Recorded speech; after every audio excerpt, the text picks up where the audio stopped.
Olá pessoal, tudo bem?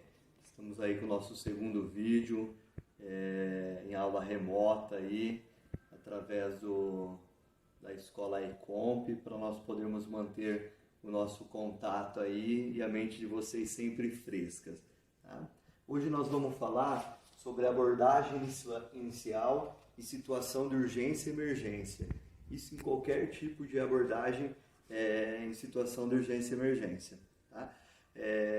A partir do momento que foi identificado que essa vítima ela precisa de um atendimento emergencial, urgencial, nós vamos atender ela dessa forma, beleza? Então vamos começar.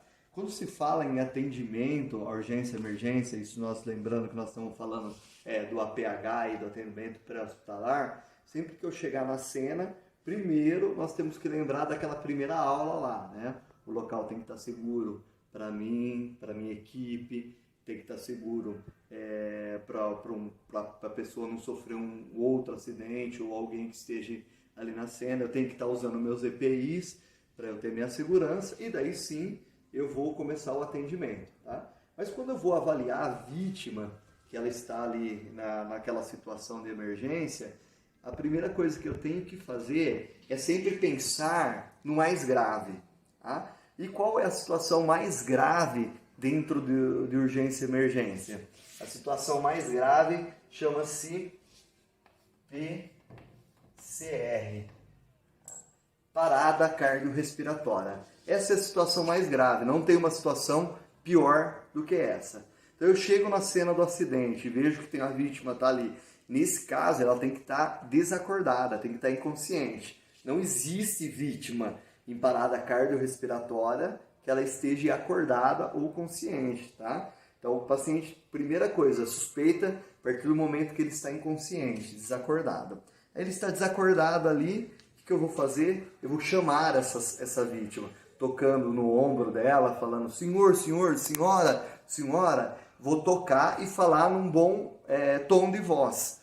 Para que essa vítima, ela pode ser uma pessoa que tenha uma deficiência auditiva, se eu só falar com ela e não tocar, ela não vai responder aos estímulos mesmo. Então eu toco no ombro e chamo. Tá?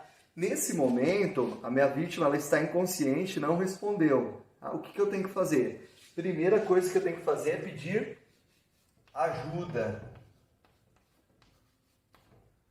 Já peço para alguém ligar para o serviço de emergência, ou para o SAMU, para o bombeiro, alguém que possa nos auxiliar nesse atendimento. E eu vou verificar se essa vítima de fato ela está em parada cardiorrespiratória. Falando em nós que vamos prestar o atendimento para essa vítima, então eu vou checar o pulso central dela, pulso carotídeo, para ver se existe esse pulso. Tá?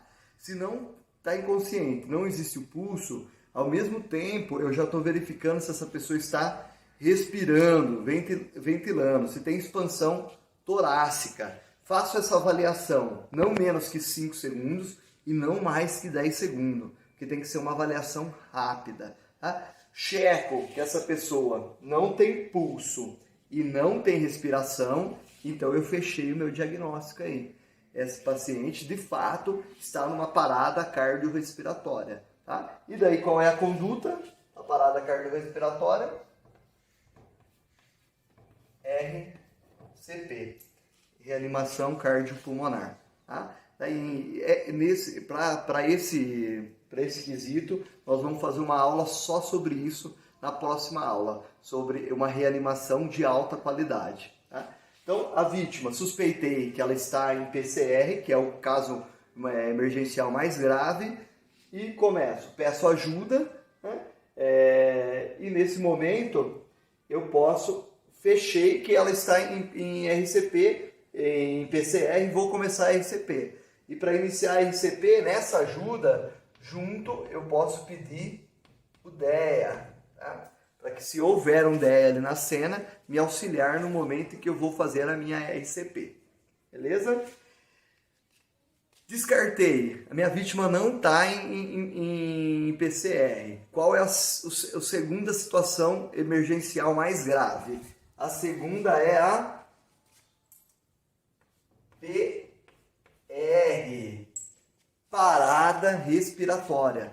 Nesse caso, não necessariamente o indivíduo pode estar inconsciente. Ele pode ainda, nesse caso, estar consciente, é acordado, um caso de engasgo, ele está acordado ainda, mas já não está respirando mais, não está ventilando. Tem pulso carotídeo, mas não tem ventilação. Tá? Ou ele pode chegar, esse cara estar também, esse indivíduo, ele estar inconsciente já, ele já desmaiou, já está inconsciente, mas ele tem pulso central, mas não está ventilando. Tá? Então, esse é o paciente que ele está em parada respiratória. Qual que é a minha conduta nesse caso? Nesse caso, a minha conduta é ventilação.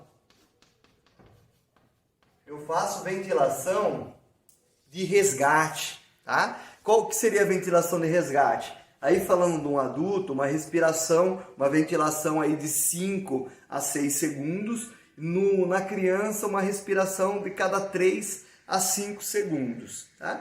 Se for um afogamento, daí eu já faço a respiração de resgate com 5 ventilações. Eu já faço 1, 2, 3, 4, 5. E quanto tempo eu faço isso? Eu faço essas respirações de resgate, essa do adulto aí que é de 5 a 6 segundos, eu faço uma ventilação que vai dar em torno de 12 a 10 por minuto, eu faço durante 2 minutos. E depois eu paro para reavaliar. Por quê? Esse paciente eu posso ter tirado ele da parada respiratória com essas ventilações. Eu fazendo a ventilação pode ter desobstruído a via aérea dele, o que estava obstruindo. Eu posso ter tirado ele, ou como a situação dele pode ter agravado e ele pode ter ido para uma PCR. Tá? Porque o indivíduo que ele está em PR, se eu não tratar a causa da PR, ele possivelmente vai evoluir para uma PCR, tá? Porque está faltando oxigenação lá, não tem oxigênio circulando no corpo dele, não tá ventilando, as células não estão recebendo aquele oxigênio, a coronária, o coração também não está recebendo. O que vai acontecer? Esse coração vai parar também, vai parar por hipóxia, que é uma das causas de PCR, tá? Lembrando que para PCR existe 6T, 6H, que são as causas de parada cardiorrespiratória previstas e que a gente pode evitar, né? E a hipóxia é uma dessas causas. Aqui, se eu conseguir tratar o meu indivíduo aqui na minha PR, talvez ele não evolua para a minha PCR, eu consiga resolver a situação só aqui, tá? E por que eu avalio depois de 2 minutos? Porque pode ser que a minha ventilação não tenha tirado o cara do quadro, não tenha sido eficaz e o cara evoluiu para uma PCR. Então, se ele evoluiu para PCR, já não é mais só ventilação. Então, passa a ser uma RCP também. Tá? Esse, então, é o primeiro. Esse aqui é o segundo. E o terceiro caso, mais grave, mas também que nós devemos dar uma consideração grande, que é uma situação emergencial também. O terceiro caso aqui chama-se choque, que é um indivíduo que ele está em choque, tá? Nós vamos falar, esse cara está chocado, tá? E como que nós vamos fazer isso? Esse cara que está em choque, também muitas das vezes ele pode estar acordado também, tá? Tanto o cara do PR, como o cara aqui do parada respiratória, como o cara do choque, eles podem estar tanto inconsciente como acordado. Diferente aqui da PCR. Da PCR, eles têm que estar inconsciente para caracterizar a PCR, para eu começar a minha suspeita de PCR. Tá? Se ele não está inconsciente, ele está acordado, então eu posso ser uma PR ou um choque. No choque, esse cara vai me dar sinais de que ele está entrando em choque. Tá? E quais são esses sinais? Como que eu vou verificar esses sinais? Como que eu vou chegar nesses sinais para eu poder identificar se esse meu indivíduo está entrando em choque ou não? Vai ser quando eu chego para atender esse indivíduo, né? Lembrando que aqui eu também já peço ajuda, porque esse indivíduo não está passando bem. Aqui lembrando também que nós também temos ajuda, né? Que nós não vamos fazer nada sozinho, para nós ganharmos tempo. Aqui eu já vou pedir ajuda, o 92, o 93, dependendo da situação aí. E aqui eu vou fazer as medidas de correção desse estado de choque desse paciente. O que está levando esse paciente a um estado de choque? E eu vou fazer aqui o que a gente chama de exame primário. E eu vou fazer o X, A, B, C, D, E. Para eu poder fazer o atendimento desse paciente. Lembrando que o X é estancamento de sangramento de grande porta. Tendo um grande sangramento, eu vou ter que estancar esse sangue, né? O A, eu vou fazer a abertura das vias aéreas com estabilização da coluna cervical, tá? O B é a ventilação, ver se esse cara está ventilando legal, se tem alguma coisa que está impedindo ele de ventilar ali. O C, eu vou ver como que está a circulação dele, como que está esse pulso, né? Que é um referencial muito bom aí para a gente saber se o cara está em estado de choque. Esse pulso está taquicárdico, mas está fino, tá? É um pulso que ele tem a perfusão periférica dele está ruim, o tempo de enchimento capilar ele está maior que 2 segundos, né? Esse paciente, como que ele está? Ele está hipocorado, esse pulso está fraquinho. Então, no C aqui vai me dar muita referência do estado de choque. O D, eu vou falar sobre a disfunção neurológica. Como que está esse paciente? Ele está confuso, ele está inconsciente, ele está consciente, ele está respondendo bem ao estímulo ou não? Porque se ele tiver também inconsciente aqui, ou o nível de consciência dele está alterado, já me leva também a fazer um paralelo se ele está em estado de choque. Por quê? Lembrando, o que é o estado de choque? Estado de choque quer dizer que por algum motivo o oxigênio não está chegando nas suas células. Se o oxigênio não está chegando nas suas células, você vai começar a ter morte celular. Você está tendo hipoperfusão tecidual. O oxigênio não está chegando nos tecidos por algum motivo e você vai começar a ter uma catástrofe dentro do seu organismo, tá? Então eu tenho que corrigir qual é a causa que está fazendo com que o meu oxigênio, ao invés de entrar na célula, ele esteja escapando, tá? Então o que eu vou fazer aí de medida? Talvez a causa desse choque seja o sangramento. O cara está perdendo muito sangue, junto com o meu sangue, lembra? Eu estou perdendo oxigênio. O oxigênio está ligado na minha hemoglobina aqui, né? Então, às vezes a causa aqui é o X. Então, eu vou corrigir essa causa, vou estancar esse sangramento. Ou às vezes a causa está aqui no A.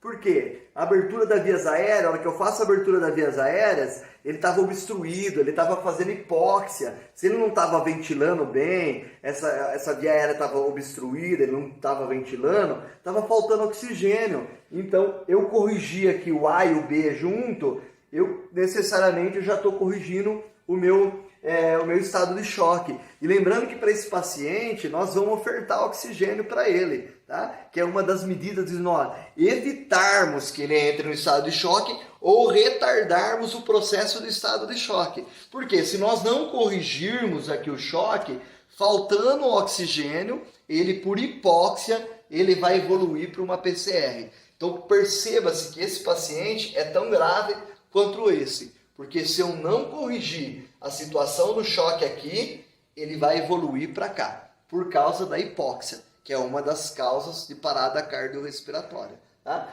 Então aqui no C eu vejo como que está o pulso dele ali, para eu também, se tiver pequeno sangramento eu também vou estancar nesse momento. E o D eu estou ofertando oxigênio aí, para ver se eu melhoro essa perfusão, principalmente cerebral, tá? E aqui, eu corrigi as causas, é transporte, pessoal. Levar esse cara pro hospital, tá? Pro atendimento dele, a sequência do atendimento dele ser dentro do intra-hospitalar. Beleza? Vamos guardar isso então. Cheguei no atendimento, sempre eu vou pensar no mais grave. Descartei o mais grave, tem as outras situações. Não que as outras não mereçam a devida atenção também. Porque vocês perceberam, se eu não corrigir aqui ou aqui, vai evoluir para o mais grave também. Beleza, pessoal? Esse é o vídeo de hoje. Uma boa semana para vocês. Até semana que vem, se Deus quiser. Tchau, tchau.